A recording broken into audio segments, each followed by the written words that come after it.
Ooh, yeah.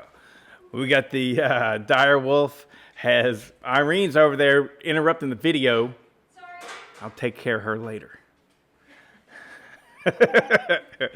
I want to give this. I want to share this because part of the reason why you check in on this is, I don't know, maybe some of you enjoy hearing my life.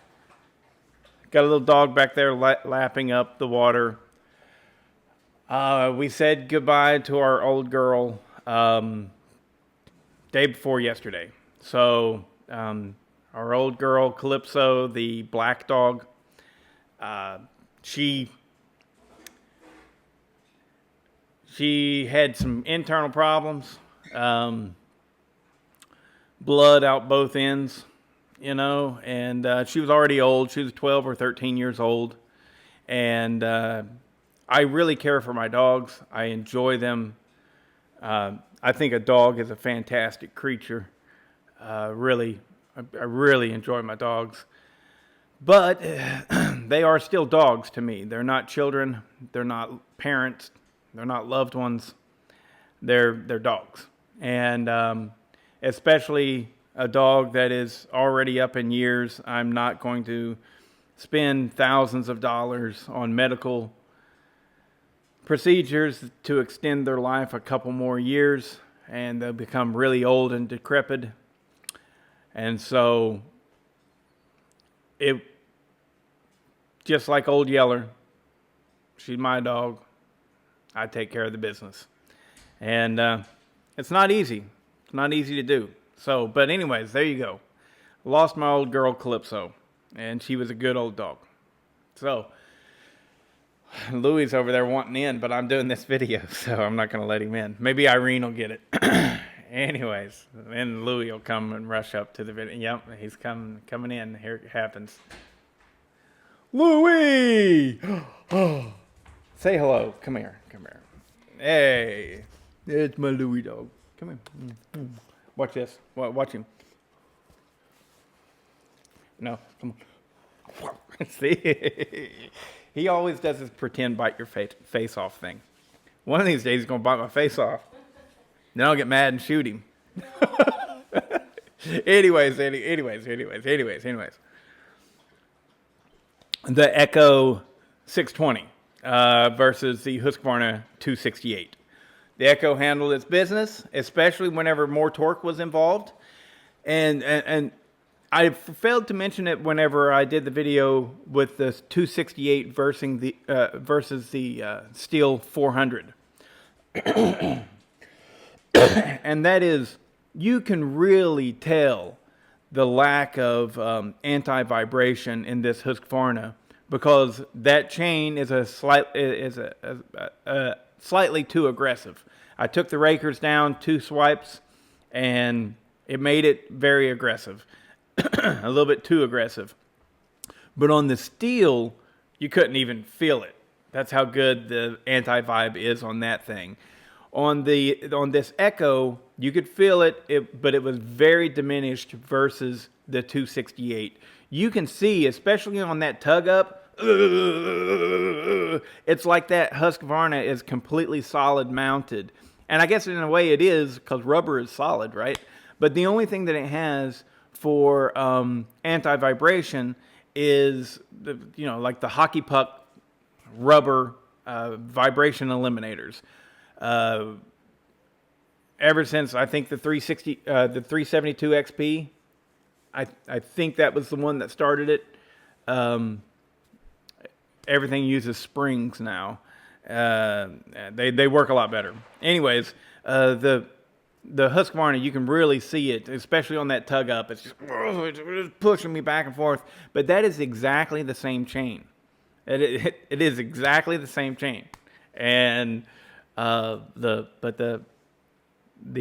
Echo, I think part of it is better vibration dampening, as well as it has a little bit more torque, and so it just sends it through. It just, instead of getting partially bound up, bam, it just cuts right on through it. That Echo has really good torque, but it is limited RPM wise. This thing, I think that it would be literally faster in the cut if I took care of the high jet. It has the secondary high jet for governing purposes in the carburetor. If I go ahead and clog that up, I need to go ahead and do it. And I will. But anyways, oh, that was you? Okay. Anyways, so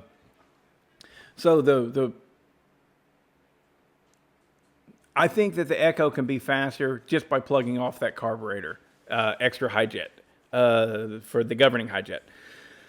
But as it is, it still handled its business. It's got great torque, and it's a great running saw. These two saws, even though they're almost 10 cc's difference, it's 67 versus 59, so it's like 8 cc's difference.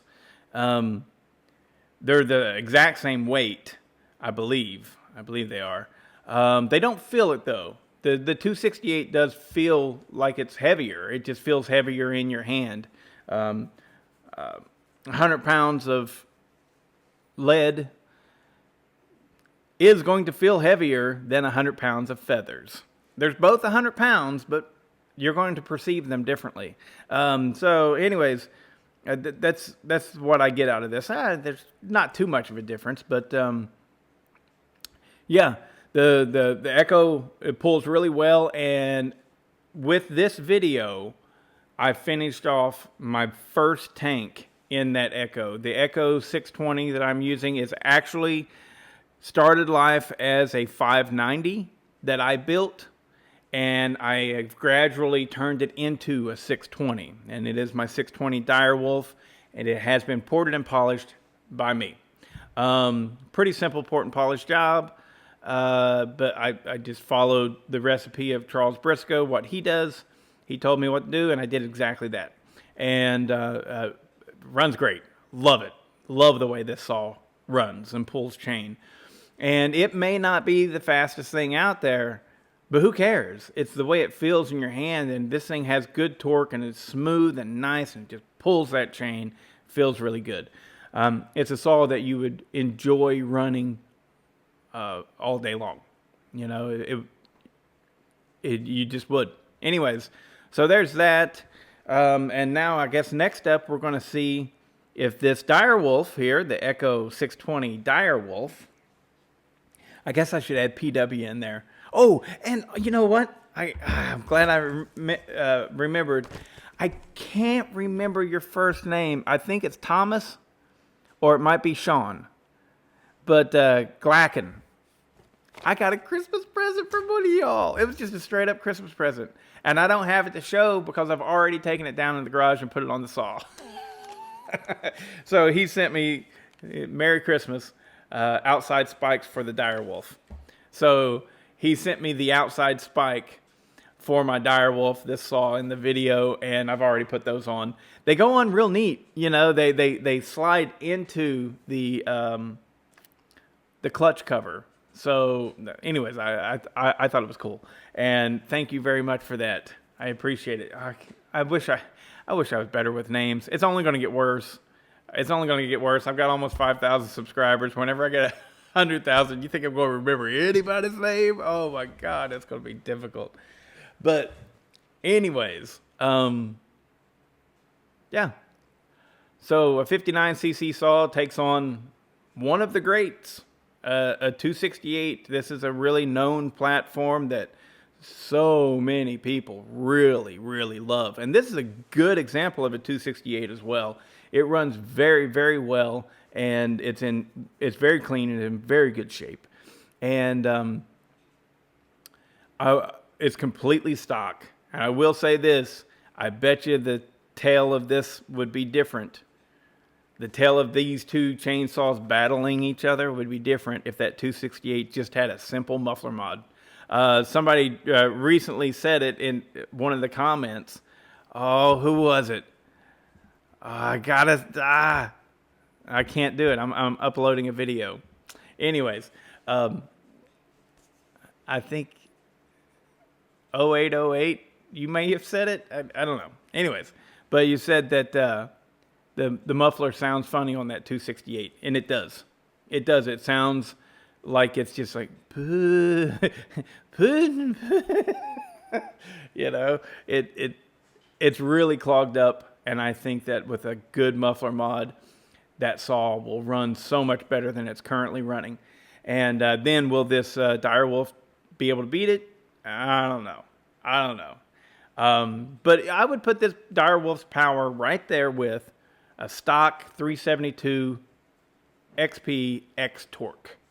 I would say that it is extremely similar to that, which is impressive as can be. That's a 59cc saw running like a 70cc saw. That is a big deal. But anyways, that's enough for this video. We see the comparison, and both fine saws, excellent saws, and but yeah, we see the ported 59cc saw takes the win. And next up, we're going to see if my 620 Direwolf here is capable of beating the Steel MS460. I know that I have said in previous videos that it will humiliate the MS400. Just downright humiliate it. Bend it over the barrel and have its way anytime it wanted to. That's what I have said about this 620 that I like so much. It runs so good. So we are going to see with the next video in this installment if I'm full of shit.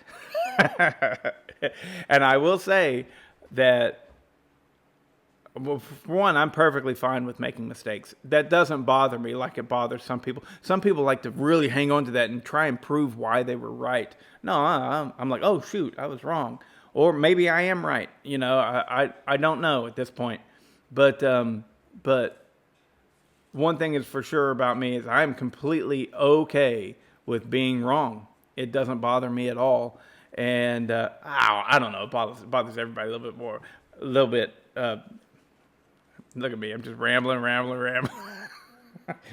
It bothers all of us a little bit to be wrong, but I don't let it get to me.